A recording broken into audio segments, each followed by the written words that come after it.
বেশ কিছুদিন আগে একটা মিনি ব্লগে তোমাদের সাথে শেয়ার করেছিলাম যে পয়লা বৈশাখে লুক ক্রিয়েট করতে করতে আমার কাছে কিছু পার্সেল এসেছে, যেগুলো আমি সম্পূর্ণ নিজের টাকাতে কিনেছি, কোনো কোলাবোরেশনের জন্য পাইনি সেই জিনিসগুলো।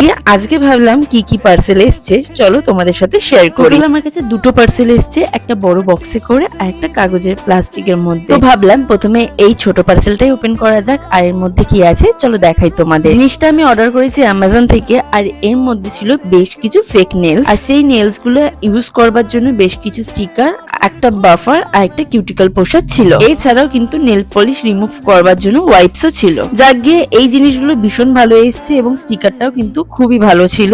এরকম ফেক নেলস কিন্তু তোমরাও কিনে দেখতে পারো, ভীষণ ভালো কোয়ালিটি এসেছে এবং লিঙ্কটা তোমাদের সাথে কমিউনিটি পোস্টে শেয়ার করে দেবো। সেকেন্ড পার্সেল মানে ওই বড় বক্সটাতে কি ছিল সেটা আমি তোমাদের সাথে নেক্সট শর্টসে শেয়ার করবো। এই গরমে রোদের মধ্যে বসে পার্সেল ওপেন করে আমি একদম ঘেমে গেছি। এই পার্সেলে কি কি আছে সেটা দেখবার জন্য চ্যানেলটা অবশ্যই সাবস্ক্রাইব করে রেখো।